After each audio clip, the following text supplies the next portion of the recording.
नमस्कार, मैं Uday Shankar. News bioscope में आप सबों का स्वागत है। आज हम आपको कुछ ऐसी तस्वीरें दिखाने जा रहे हैं। मुख्यमंत्री हेमंत सोरेन की ऐसी तस्वीरें उन्होंने आज अपने पिता के श्राद्ध के चलते अपने पिता की याद में अपने बाल और दाढ़ी, जिसे संस्कार कहते हैं, और नख कर्म संस्कार, वो उन्होंने किया। और इस दरमियान जो दाढ़ी पिछले 1 वर्ष से उनकी पहचान बन गई थी, उसे त्याग दिया। ये सनातन या आदिवासी परंपरा में एक काफी महत्वपूर्ण ये माना जाता है कि आप दशकर्म के दिन बाल दाढ़ी अर्पित करते हैं। तो वही करते हुए मुख्यमंत्री हेमंत सोरेन नजर आए हैं। ज्यादा जानकारी के लिए मदन है। मदन, देखिए, ये जो हेमंत सोरेन जी की दाढ़ी है, इस दाढ़ी ने उन्हें गुरुजी यानी शिबू सोरेन जी की छवि में स्थापित कर दिया था। लोग गुरुजी की छवि को हेमंत सोरेन में देखने लगे थे और आज अपने पिता के लिए ही उन्हीं के लिए हेमंत सोरेन जी को अपने ये बाल और दाढ़ी छोड़ने पड़े और इसका दुख दिखाई दे रहा था। आज ऐसा लग रहा था कि कहा भी जाता है कि दशकर्म के दिन जब इस तरह का संस्कार पूरा किया जाता है तो लगता है कि वाकई में पिता का साया सर से उठ गया है, और उसी चीज को आज हेमंत सोरेन महसूस करते नजर आए। बिल्कुल, देखिए, एक तरह से आप इस रिश्ते के डोर को अगर देखें तो जब पिता की मौत होती है तो एक सांस का डोर जो है वो टूटता है और उस वक्त लोगों को ये लगता है कि अब ये हमसे बिछड़ चुके हैं।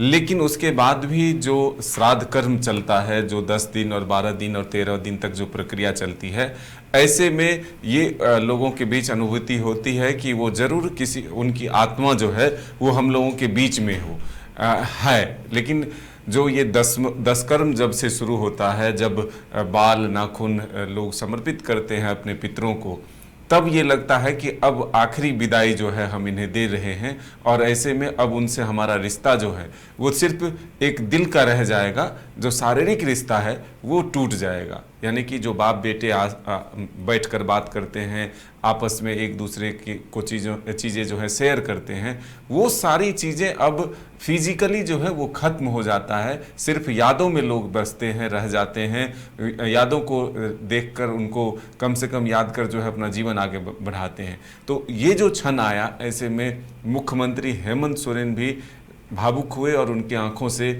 वो आंसू छलक आए। आपने वो तस्वीरें भी देखा कि किस तरह से जब उनके बाल मुंडन हो रहे हैं तब उनके आंखों से आंसू जो है वो टपक रहे थे। तो ये एक बाप बेटे का रिश्ता जो है वो दिखा कि किस तरह से दुख के साये में हेमंत सोरेन हैं, गम के साये में हैं। हालांकि लाखों की तादाद में नेमरा पहुंचकर लोगों ने मुख्यमंत्री हेमंत सोरेन और उनके परिवार के लोगों का मनोबल बढ़ाया, हौसला बढ़ाया, ढाढ़स बढ़ाया। लेकिन एक पिता और पुत्र का जो रिश्ता होता है, उसमें जो प्यार और स्नेह होता है, उसके डोर जो आज छूट रहे थे, उसका गम कहीं ना कहीं उस तस्वीरों के माध्यम से हम सभी देख रहे हैं। और आज विधि पूर्वक, पारंपरिक तरीके से कहें, सामाजिक तरीके से कहें, जो रीति रिवाज है उसके अनुसार दशकर्म को जो है पूरा कर लिया गया है और जो भोज होने हैं उसकी तैयारी जो है अंतिम चरण में है। आप देख रहे हैं कि कई पंडाल बनाए गए हैं, 4-4 हेलीपैड बनाए गए हैं, कई वीवीआईपीज पर्सन जो है वहाँ पहुँचेंगे, लाखों की तादाद में लोग आएंगे, उनके खाने से लेकर के कुछ देर जो ठहरेंगे। बिल्कुल मदन, उस पर हम चर्चा करेंगे। लेकिन देखिए, गुरुजी की जो पहचान थी, जो छवि थी, उस पहचान और छवि, आपको याद होगा कि पिछले बार जब हेमंत सोरेन कुछ दिनों के लिए जेल से छूटकर आए थे अपने चाचा जी के संस्कार के वक्त, तो उस वक्त भी उन्होंने अपने बाल दाढ़ी नहीं हटवाए थे और कहा था कि यही अब उनकी पहचान है, इसे वो धारण किए रहेंगे। लेकिन दुखद ये रहा कि पिता के दशकर्म के दिन उन्हें यह त्याग करना पड़ा है। और देखिए, यही उनकी जो छवि थी, बाल और दाढ़ी, इन्होंने पूरे चुनाव के दौरान उन्हें लोकप्रिय बना दिया था। लोग गुरुजी, दिशोम गुरु की छवि हेमंत सोरेन में देखने लगे और ये एक कहा जा सकता है कि जेएमएम का या झारखंड मुक्ति मोर्चा का चरमोत्कर्ष देखने को मिला और सबसे ज्यादा सीटें मिली। बिल्कुल, देखिए, जब जेल में मुख्यमंत्री हेमंत सोरेन रहे थे तो उस वक्त उन्होंने एक प्रण लिया था कि हम जब तक बाहर नहीं निकले तब तक जो है अपना बाल और दाढ़ी नहीं बनवाएंगे। लेकिन वो परिस्थिति ही एक रूप तैयार किया और वो रूप जो है वो गुरुजी का रूप मिला और वो हेमंत सोरेन जी को एक गॉड गिफ्ट मिला। जो आप गुरुजी के जो बाल दाढ़ी जो रहते थे, जो उनका रूप था, वो परछाई के तौर पर जो है, साए के तौर पर हेमंत सोरेन में दिखने लगा और इसके बाद वो कभी भी उसे खत्म नहीं किया।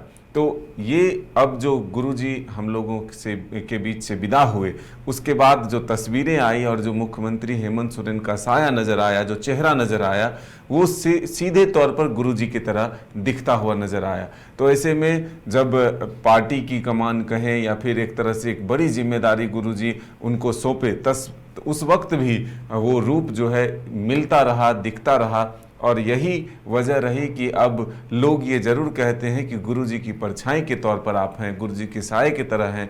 आपको जो संस्कार गुरुजी ने दिया है उसी का निर्वहन आप भलीपूर्वक करें। और मुख्यमंत्री हेमंत सोरेन भी ये लगातार कह रहे हैं कि जो बाबा का सपना था, जो उनका उद्देश्य था, उसे हम पूरा करेंगे और उसी को वो करते हुए दिखाई दे रहे हैं कि आज वो गांव में जो सारी व्यवस्थाएं नेमरा में नहीं थी, उसको वहाँ पर व्यवस्थित करके और देश दुनिया के लोगों को अपने गांव तक बुला रहे हैं।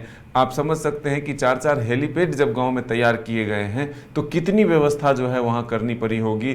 25 किलोमीटर से अधिक जो है सड़क निर्माण कराने पड़े, लेकिन बाबा के सभ्यता और संस्कृति को, अपने परंपरा को निर्वहन करने के लिए उन्होंने गांव में ही तय किया कि बाबा का तमाम जो संस्कार का कार्यक्रम है वो गांव में ही हो और लाखों की तादाद में लोग गुरुजी को श्रद्धांजलि देने के लिए उस गांव तक लोग पहुंचे।